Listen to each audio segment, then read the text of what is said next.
Welcome students, welcome to Tara study point class 10। ये video मैंने sample question paper जो है आपका बेसिक मैथमेटिक्स का, उसके लिए बनाया है। उसका सॉल्यूशन इसमें कराया है। इस वीडियो में मैं आपको पार्ट ए का जो सेक्शन 1 है उसको सॉल्व कराऊंगी और फिर अगली वीडियो में सेक्शन 2 करेंगे जो कि केस स्टडी से रिलेटेड है। तो आप सभी से मेरा अनुरोध है कि आप जल्दी से चैनल को सब्सक्राइब कर लें और आपको अगर वीडियो अच्छी लगे, मेरा सॉल्यूशन आपको अच्छा लगे तो लाइक कीजिए और 10th क्लास के सभी हिंदी मीडियम के स्टूडेंट्स को शेयर कीजिए, क्योंकि आपको यूट्यूब पे कोई भी वीडियो नहीं मिलेगा जिसने सैम्पल पेपर का हिंदी सॉल्यूशन कराया हो। सिर्फ मेरे चैनल पर ही आपको सैम्पल पेपर का हिंदी सॉल्यूशन मिलेगा मैथमेटिक्स का। तो जल्दी से सब्सक्राइब कर लीजिए। आइए शुरू करते हैं। Question number 1।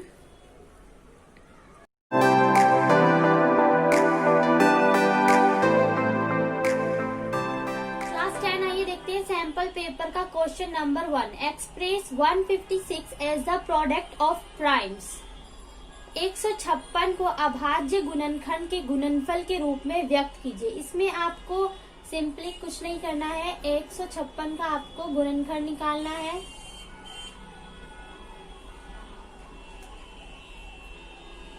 बस और कुछ नहीं करना। 2 सत्ते 14, एक इधर गया, 2 अट्ठे 16, 2 तिया 6, एक इधर चला गया, 2 नीम 18, 3 एक कम 3, 3 तिया 9, 13 एक कम 13। अब जो इसके ये गुणनखंड आए हैं उनको लिख लेना है।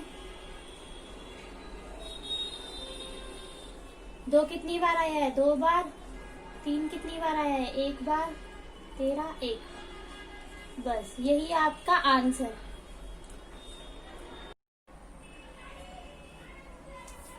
Question number 2। द्विघात बहुपद ज्ञात कीजिए जिसके शून्यकों का योग 2 है और शून्यकों का गुणनफल -8 है। इसमें आपको द्विघात बहुपद ज्ञात करना है जिसमें आपको शून्यकों का योग दिया हुआ है 2 और शून्यकों का गुणनफल दिया हुआ है -8, पर शून्यक नहीं दिए हुए। तो हम लिखेंगे माना शून्यक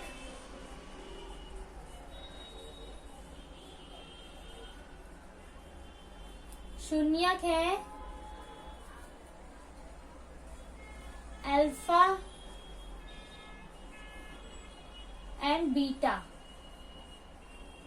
अल्फा और बीटा।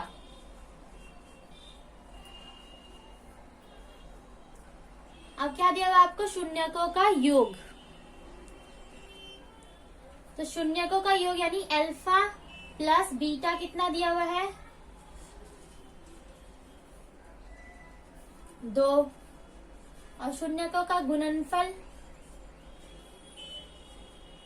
यानी अल्फा गुणा बीटा कितना दिया हुआ है? -8। अब आपको निकालना है द्विघात बहुपद। तो द्विघात बहुपद का फॉर्मूला होता है, द्विघात बहुपद ज्ञात करने का, x³ minus alpha plus beta x plus alpha into beta. x³ minus alpha plus beta क्या है? 2 और अल्फा इंटू बीटा क्या है? -8। x है, यहाँ पे x लगा देंगे, इसको सॉल्व कर देंगे। x³ minus 2x plus minus -8 और ये हो जाएगा आपका आंसर।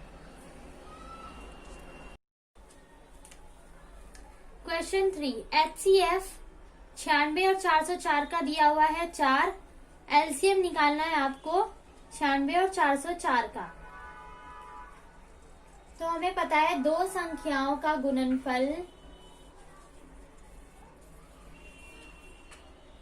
हम जानते हैं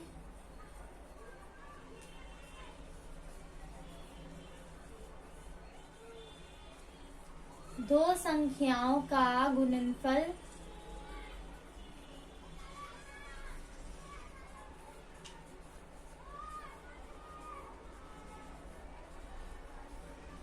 होता है एलसीएम गुणा में एचसीएफ। दो संख्या कौन सी है? 96 और 404। इनका गुणनफल यानी गुना होता है एलसीएम इंटू एचसीएफ। एचसीएफ कितना दिया हुआ है? 4।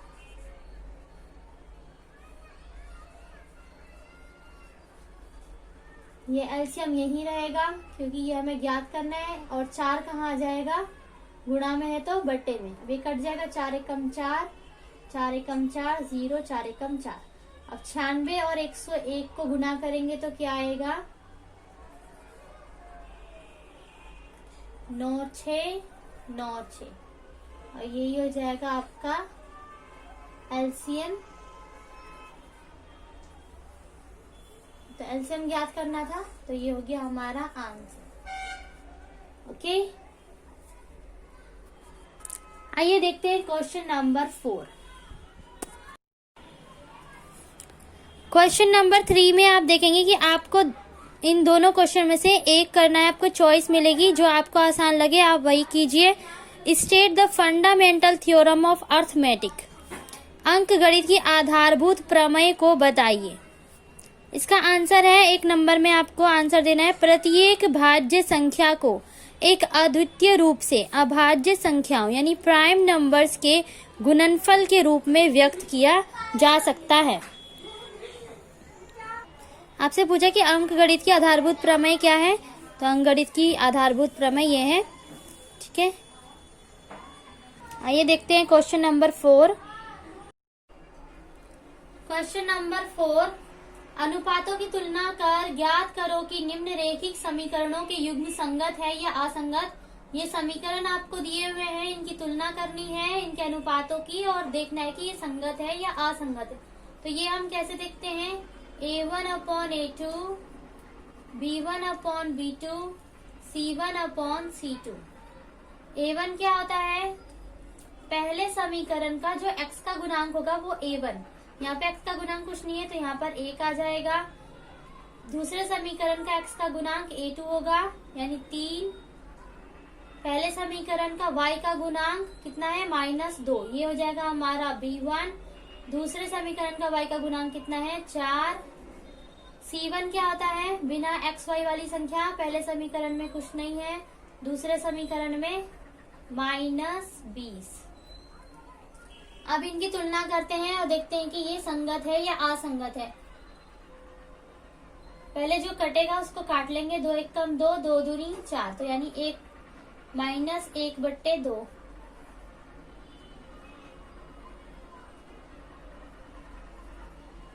क्या 1/3 बराबर है -1/2 के? नहीं है, तो यानी A1/A2 बराबर नहीं है B1/B2। तो ये कौन सी रेखा हो गई? ये हो गई प्रतिच्छेदी रेखा।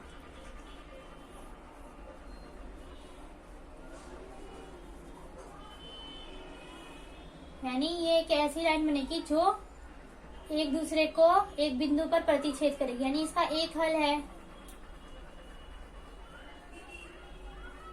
इसका हल निकल सकता है, तो इसका मतलब क्या है? ये संगत है।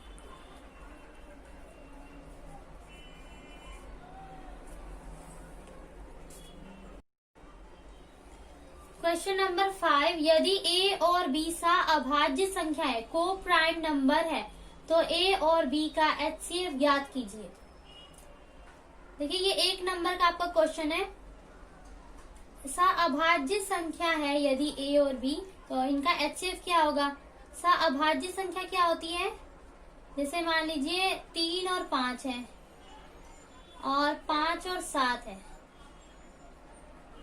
तो ये कैसे नंबर्स हैं? ये ऐसे नंबर्स हैं या ऐसे जोड़े हैं जो केवल एक के पहाड़े से ही भाग होते हैं, या फिर इनका HCF केवल 1 होता है। तो ये ऐसे ये अभाज्य संख्या है, को प्राइम नंबर है, इनका HCF कितना होगा? 1। तो आपसे क्या पूछा है कि AB अभाज्य संख्या है, आपको बता दिया अभाज्य संख्या है, तो इसका HCF क्या होगा? अभाज्य संख्या का HCF क्या होता है? 1। A और B सा अभाज्य संख्या है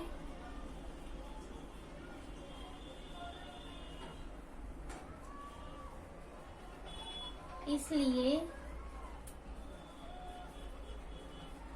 इनका HCF 1 होगा।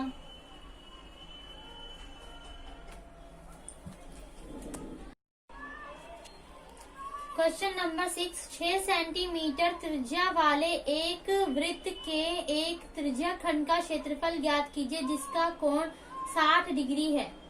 आपको क्या ज्ञात करना है? त्रिज्या खंड का क्षेत्रफल।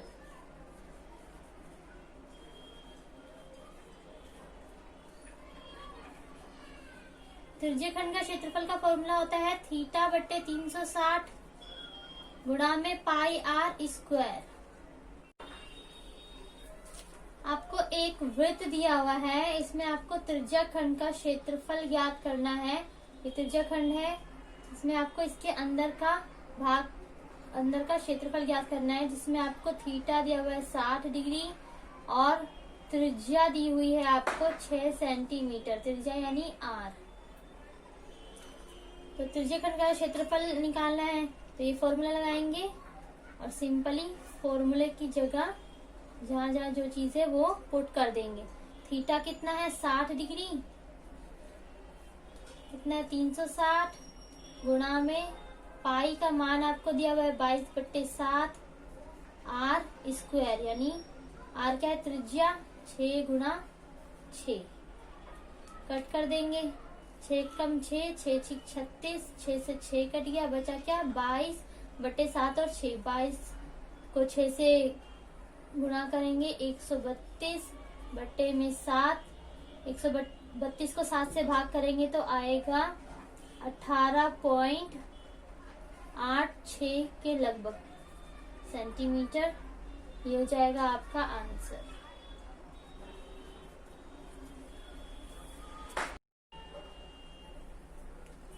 क्वेश्चन नंबर 6 में आपको चॉइस दी हुई है, दोनों में से आपको एक क्वेश्चन करना है। तो दूसरा क्वेश्चन आपको जो आसान लगे आप वही क्वेश्चन करें। दूसरा क्वेश्चन देखिए क्या है? 28 मीटर लंबी रस्सी के साथ एक ध्रुव से घोड़ा बंधा हुआ है। मैदान की परिधि का पता लगाइए जहां घोड़ा घास चर सकता है। परिधि की बात हो रही है। परिधि किसमें होता है? वृत्त में। तो यानी मैदान कैसा है? वृत्ताकार है। तो आपको बोला है कि 28 मीटर लंबी रस्सी के साथ एक ध्रुव से घोड़ा बंधा हुआ है। मैदान की परिधि का पता लगाइए जहां घोड़ा घास चरता है। वृत्त की परिधि क्या होती है?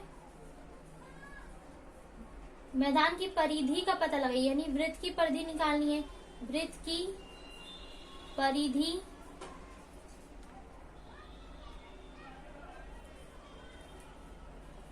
To pi are. 2 पाई क्या है? 22/7। आर आपको दिया हुआ है 28, 7 एकम 7, 7 चौक 28। सबको गुणा कर देंगे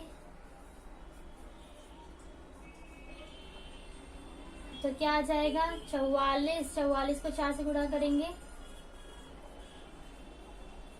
4 चौक 16 का 6 से लगा 1, 4 चौक 16 और 1 17, 176 सेंटीमीटर आंसर।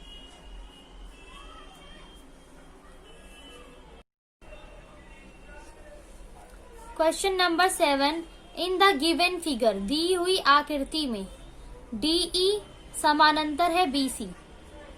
ये जो लाइन है DE ये समानांतर है BC के। ADE आपको 70 डिग्री दिया हुआ है। ADE यानी एंगल D जो बीच में बोले वो वाला एंगल। ADE यानी ये वाला एंगल आपको दिया हुआ है 70 डिग्री और BAC ये वाला एंगल दिया आपको 50 डिग्री। तो एंगल BCA ज्ञात कीजिए। एंगल BCA यानी ये वाला एंगल हमको फाइंड करना है, निकालना है, ज्ञात करना है। तो अब जो पहले आपको दिया हुआ है वो लिख लीजिए। एंगल ए दिया हुआ है आपको 50 डिग्री दिया है, एंगल डी दिया हुआ है 70 डिग्री। तो सबसे पहले हम एंगल ई निकाल लेते हैं, एंगल ई। तो angle A plus angle D plus angle E बराबर कितना होता है? 180 डिग्री। त्रिभुज के तीनों कोणों का योग 180 डिग्री होता है। एंगल ए 50, एंगल डी 70 और एंगल ई हमें निकालना है।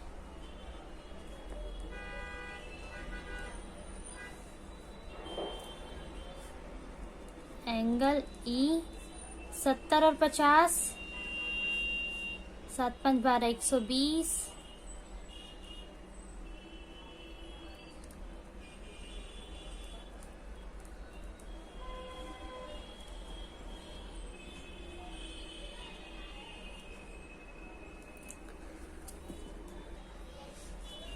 माइनस कर देंगे तो आएगा 60 डिग्री।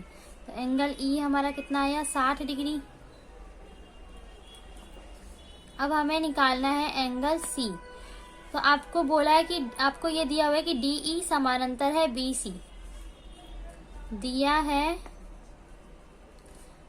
डी ई समानांतर है बी सी,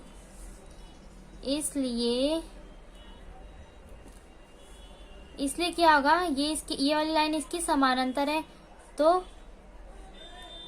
जो इस लाइन पे यहाँ पर कोण बनेगा और जो ये कोण होगा, एंगल डी बराबर होगा एंगल बी के और एंगल ई बराबर होगा एंगल सी के।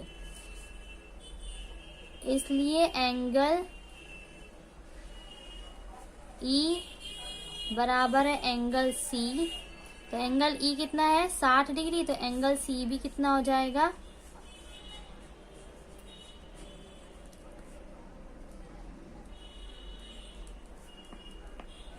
एंगल सी हो जाएगा 60 डिग्री। ओके, ये आपके एक एक नंबर के क्वेश्चन है। इसका दूसरा पार्ट देखिए।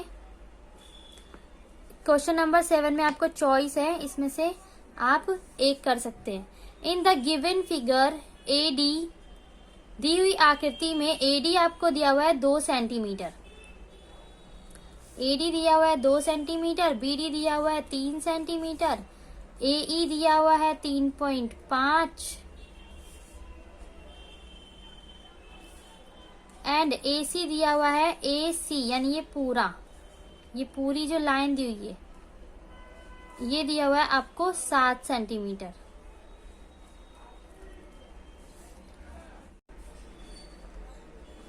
तो इस क्वेश्चन में आपसे पूछा है कि is DE parallel to BC, क्या डीई समानांतर है बीसी? तो ये तो तब होगा जब इनके अनुपात समान होंगे। तो हम लिखेंगे अगर यह आकृति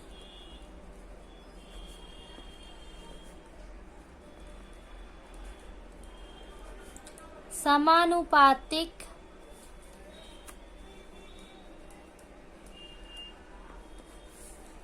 प्रमेय को संतुष्ट करेगी तो डीई समानांतर होगा बीसी। तो हम देखेंगे कि ये आकृति संतुष्ट कर रही है समानुपातिक प्रमेय को या नहीं। तो हम क्या लिखेंगे? एडी बट्टे, इनको अनुपात में लिखेंगे, एडी बट्टे डीबी एई अपॉन ईसी।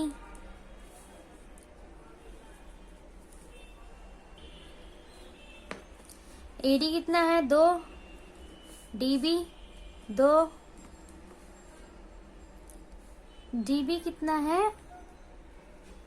बीडी आपको दिया हुआ है 3, बीडी ये दिया हुआ है आपको 3,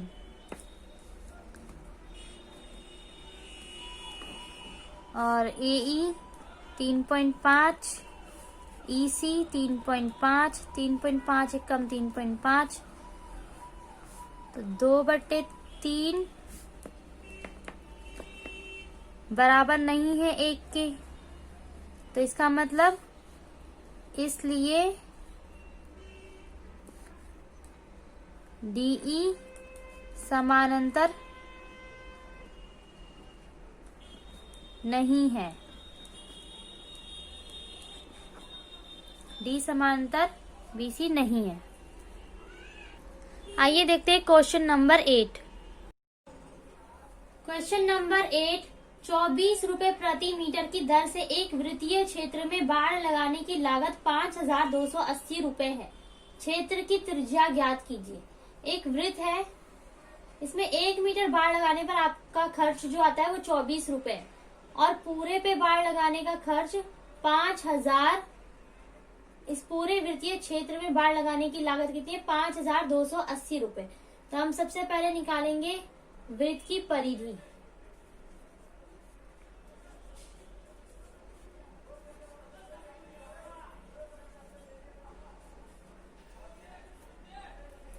वृत्त की परिधि हम कैसे निकालेंगे? पूरी लागत और 1 मीटर बाड़ लगाने की लागत को हम डिवाइड कर देंगे।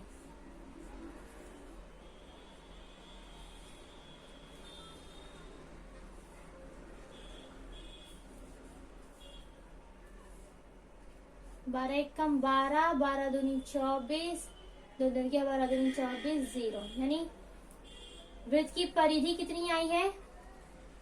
220। अब हमें निकालनी है वृत्त की त्रिज्या। हमें जो है इसमें त्रिज्या ज्ञात करनी है, यानी R। तो हम कैसे करेंगे? वृत्त की परिधि का फॉर्मूला क्या होता है? 2πr, और वृत्त की परिधि कितनी आई है? 220। 2 पाई क्या है? 22/7। पाई का मान R नहीं है, आधी तो निकालना है। अब कट कर देंगे। 2 1 कम 2, 2 1 कम 2, 2 1 कम 2, 0। 11 दूनी 22, 11 1 कम 11, 2 1 कम 2, 2 पंजे 10। यहाँ पे क्या बचा? R/7, और यहाँ पे 5। R यहीं रहेगा, 5 भी यही रहेगा, 7 कहाँ जाएगा? गुणा में, बट्टे में है तो गुणा में चले जाएगा। तो R कितना आ जाएगा हमारे पास? 35।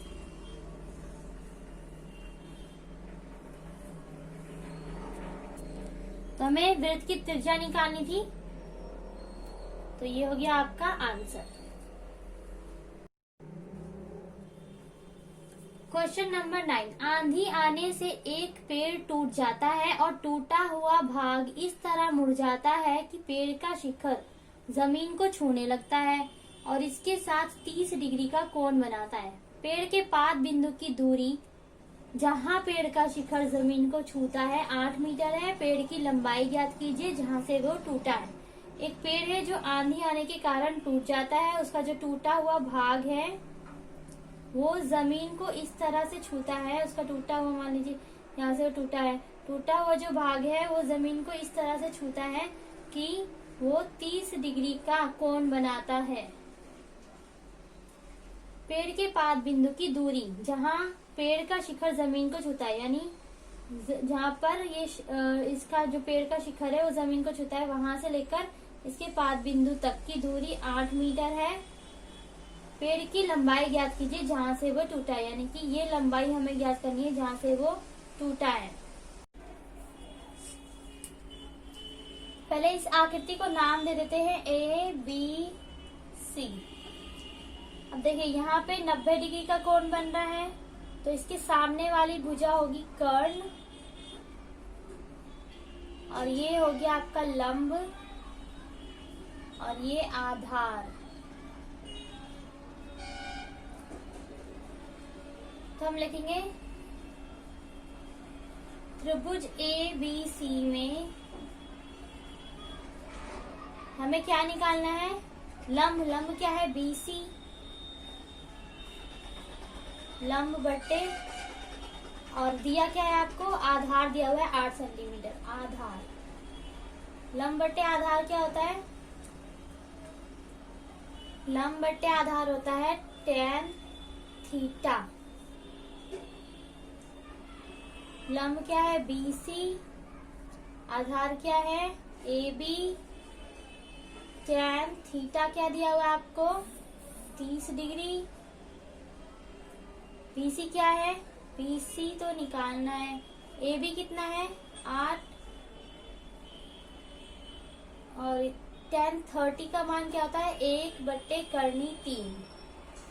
इसको सॉल्व करेंगे, BC यही रहेगा 8 से गुणा हो जाएगा, 8 एकम 8 करनी 3, इसका प्रमेयकरण कर देंगे, परिमेयकरण करनी 3 का हर का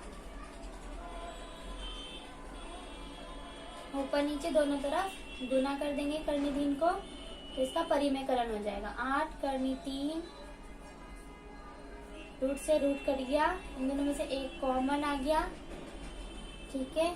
तो BC आ गया आपका 8√3/3, और ये हो गया आपका आंसर।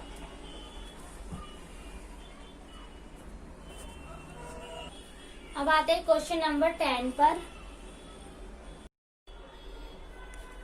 क्वेश्चन 10, अगर वृत्त की परिधि और वृत्त का क्षेत्रफल संख्यात्मक बराबर है तो वृत्त की त्रिज्या ज्ञात कीजिए। आपको बोला है कि वृत्त की जो परिधि है वो बराबर है वृत्त के क्षेत्रफल की, और आपको क्या ज्ञात करना है, वृत्त की त्रिज्या।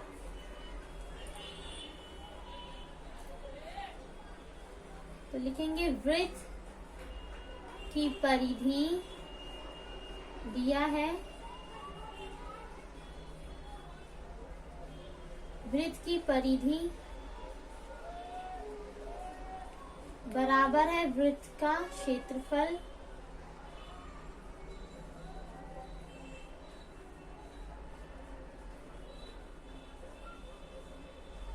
वृत्त की परिधि क्या होती है 2πr, और वृत्त का क्षेत्रफल πr²।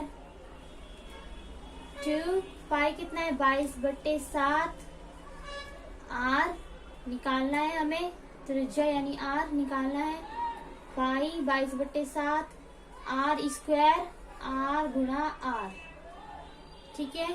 22/7 से 22/7 कट गया, r से 1 r कट गया, यहाँ से 2 बच गया, और यहाँ पे क्या बच गया r। तो वृत्त की त्रिज्या यानी r कितनी आ गया आपके पास 2 इकाई। ये हो गया आपका आंसर। आइए देखते हैं question number 11। Question number 11, right the empirical relationship among mean, medium and mode. माध्य, माध्यक और बहुलक के बीच शाही संबंध लिखिए। क्या संबंध होता है माध्यक, माध्य और बहुलक का, कि 3 माध्यक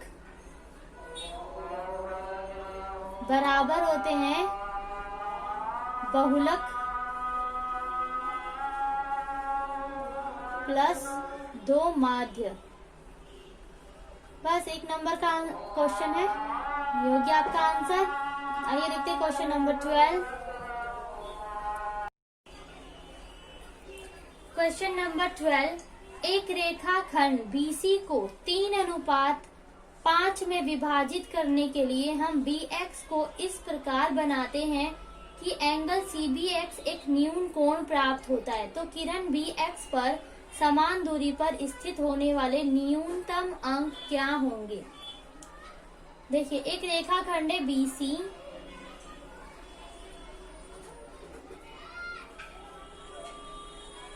इसको 3:5 में जो है इस प्रकार से डिवाइड किया जाता है कि जो BX है, एक लाइन और है BX, वो इस प्रकार बनाई जाती है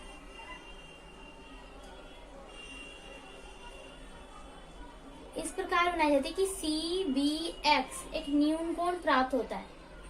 ठीक है, ये न्यून कोण बन रहा है, एक न्यून कोण प्राप्त होता है। तो किरण BX पर समान दूरी पर स्थित होने वाले न्यूनतम अंक क्या होंगे। तो ये BX पर कितने अंक बनेंगे, जब हम इसे 3:5 में डिवाइड करेंगे तो हम यहाँ पर समान दूरी पर कितने पॉइंट्स बनाएंगे, कितने पॉइंट्स बनाएंगे, इन दोनों को प्लस कर देंगे, 3 और 5 8, तो हम यहाँ पे कितने बनाएंगे 8, 1 2 3 4 5 6 7 8, तो हम बराबर बराबर दूरी पर कितने अंक बनाएंगे 8। तो इसका आंसर बस आप लिख देंगे 8, क्योंकि ये 1 नंबर का क्वेश्चन है। ठीक है,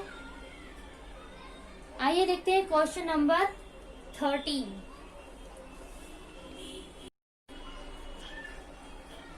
क्वेश्चन नंबर 13, P के किस मान के लिए निम्न रेखिक समीकरणों के अद्वितीय हल होंगे। यह आपको समीकरण, रेखिक समीकरण दिए हुए हैं और हमें इसमें P का मान निकालना है और ये बताना है कि P के कौन से मान के लिए इसका अद्वितीय या एक हल होगा। इस सवाल को देखने से पहले आप ये समीकरण देख लीजिए, ये सारणी देख लीजिए जो मैं बता रही हूँ। देखिए, ये है चैप्टर 3 का सारणी 3.4। कोई भी सवाल अगर आपसे पूछता है कि इसके अद्वितीय हल है, एक हल है, अपरिमित रूप से अनेक हल है या कोई हल नहीं है, तो आपको ये देखना होगा आप अनुपात में उस सवाल को लिखेंगे, जैसे A1/A2, B1/B2, C1/C2। इस तरह से लिखने के बाद आप देखेंगे कि क्या A1/A2 बराबर है B1/B2। तो अगर बराबर नहीं है तो उसके एक हल होंगे, जिसे अद्वितीय हल भी बोलते हैं। अगर ये तीनों बराबर है, A1/A2, B1/B2 बराबर है C1/C2, तीनों बराबर है, तो इसके अनेक हल होंगे, अपरिमित रूप से अनेक हल होंगे। अगर इसमें A1/A2 बराबर होगा B1/B2 के, पर C1/C2 इनके बराबर नहीं होगा, तो इसका कोई हल नहीं होगा। तो आइए देखते हैं अब क्वेश्चन नंबर 13। तो क्वेश्चन नंबर 13 में आपसे पूछा है कि P का कौन सा मान रखेंगे कि ये जो रेखिक समीकरण है इसके एक हल निकलेगा। तो एक हल कब निकलता है, जब A1/A2 बराबर नहीं होता B1/B2 के, है ना।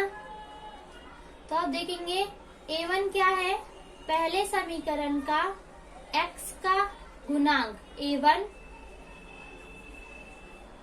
A2 क्या है, दूसरे समीकरण का x का गुणांक A2, B1 क्या है, पहले समीकरण का y का गुणांक B1, दूसरे समीकरण का y का गुणांक B2,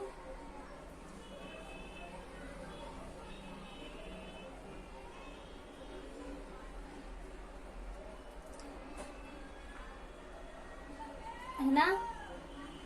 फिर अब इसको काट देंगे, तो 1 कम 2, 2 दूनी 4, तो यहाँ पर 2/1 है, यहाँ पे P/2 है, तो ये तो बराबर नहीं है। इसको हम मल्टीप्लाई कर देंगे, P को 1 से करेंगे तो P आ जाएगा और 2 को 2 से करेंगे, 2 दूनी 4। तो यानी कि P का मान 4 को छोड़कर अगर हम कोई सा भी रखेंगे तो उसका एक हल निकलेगा। तो हम यहाँ पे लिख देंगे, यदि हम 4 को छोड़कर कोई भी मान P का रखते हैं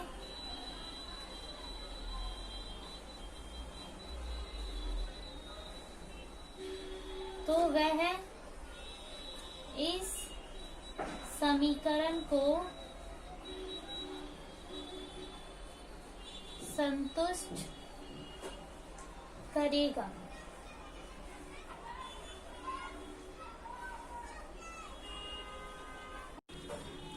क्वेश्चन नंबर 13 में आप देख सकते हैं कि आपको 2 क्वेश्चन दिए हुए हैं, दोनों में से आपको एक करना है। पर मैं आपको दोनों सॉल्व करके बताऊंगी, आपको जो आसान लगेगा आप वो कीजिएगा। What type of straight line will be represent by the system of equation 2x plus 3y is equal to 5 and 4x plus 6y is equal to 7।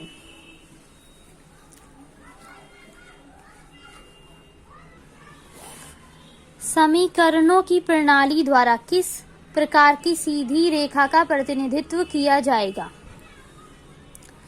आपको ये समीकरण दिया हुआ है, ठीक है, ये 2 समीकरण आपको दिए हुए हैं, आपको बताना है इनको सॉल्व करके कि किस प्रकार की रेखा हमें प्राप्त हो रही है। जो अभी मैंने आपको सारणी दिखाई थी 3.4 की, उसी में ही आप देखेंगे तो यहाँ पर आपको जिसका एक हल होता है वो प्रतिच्छेदी रेखा होती है, जिसके अनेक हल होते हैं वो समपाती रेखा होती है, जिसका कोई हल नहीं होता वो समानांतर रेखा होती है। तो हमें ये बताना है कि यहाँ पर जो है कौन सी रेखा बनेगी। तो हम इसको सॉल्व करेंगे। a1/a2 बराबर b1/b2 बराबर c1/c2।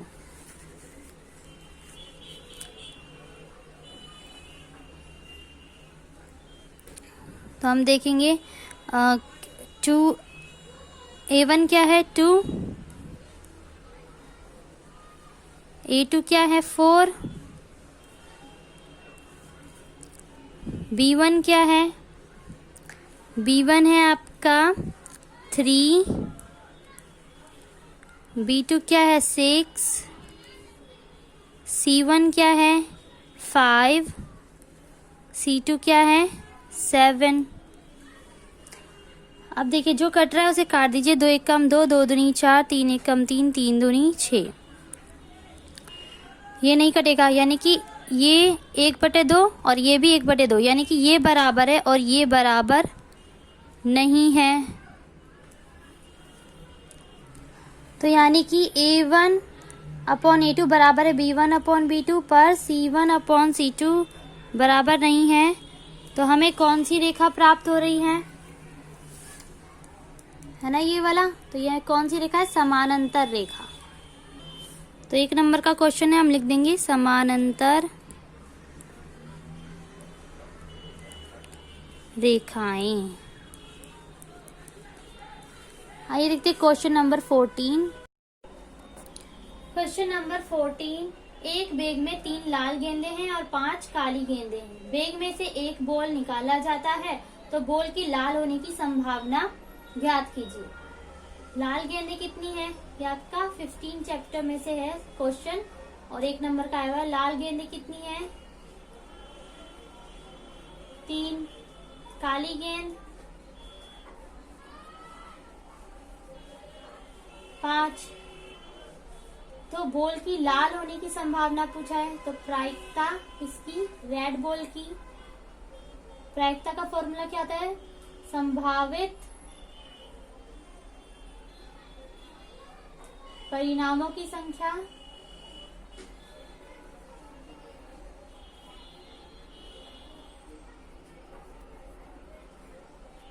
बटे में कुल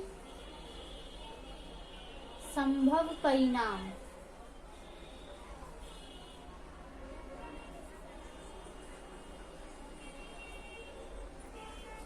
संभावित रेड बॉल की संभावना कितनी, रेड बॉल कितनी है 3 और कुल संभव परिणाम टोटल कितने हैं, टोटल गेंदे 3, 5, 8।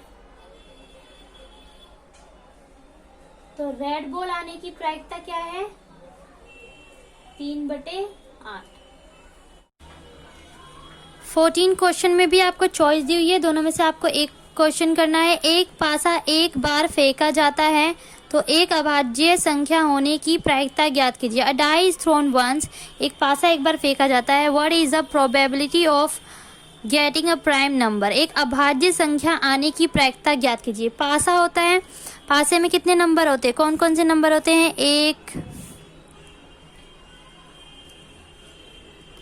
2, 3, 4, 5, 6 नंबर होते हैं ना।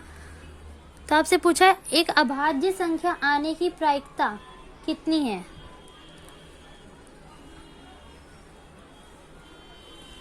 तो पीई क्या होगा हमारा, अभाज्य संख्या आने की प्रायिकता। अभाज्य संख्या कौन कौन सी है जो केवल अपने टेबल से भाग होती है? 2, 3 और 5।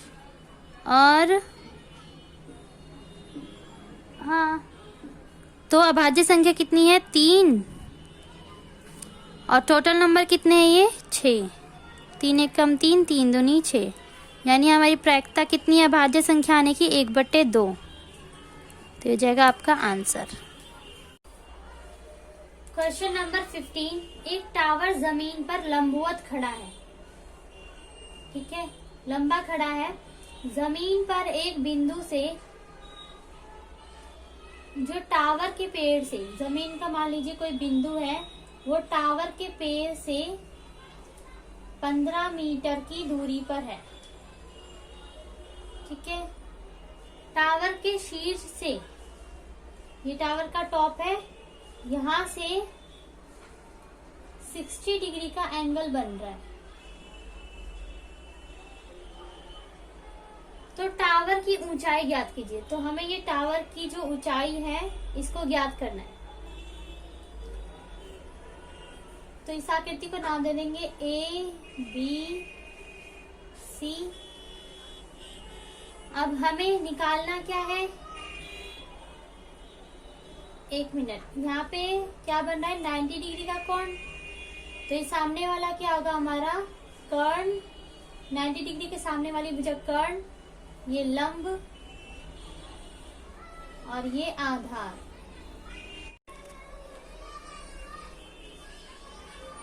तो लिखेंगे त्रिभुज ABC में हमें निकालना क्या है? लंब।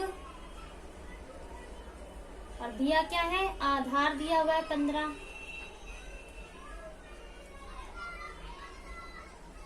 लंब बटे आधार क्या होता है? tan theta. लंब कितना है? h, आधार क्या है? 15। tan थीटा, थीटा कितना है? 60 डिग्री।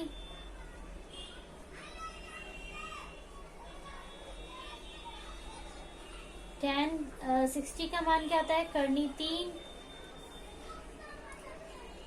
h यही रहेगा। तो क्या आ जाएगा? 15 गुणा में कर्णी 3। आइए देखते question number 16। Question number 16। Probability of an event E, किसी प्रयोग के होने की संभावना, plus probability of the event E not, किसी प्रयोग के ना होने की संभावना क्या होती है? 1 नंबर का क्वेश्चन है, तो इसका आंसर है 1। क्यों? क्योंकि किसी, यह आपका चैप्टर 15 में से है, किसी पीई यानी किसी प्रयोग के होने की संभावना प्लस किसी प्रयोग के ना होने की संभावना, पीई नॉट बराबर क्या होता है? 1। बस ये सिंपल सा आंसर है। तो स्टूडेंट्स, अब हमारा पार्ट ए का फर्स्ट सेक्शन समाप्त होता है और हम अगली वीडियो में करेंगे सेक्शन 2 पार्ट ए का, जो कि केस स्टडी से रिलेटेड क्वेश्चन है। इसमें चैनल को सब्सक्राइब कीजिए और 10th क्लास के सभी स्टूडेंट्स को शेयर कीजिए, लाइक कीजिए। Thank you for watching.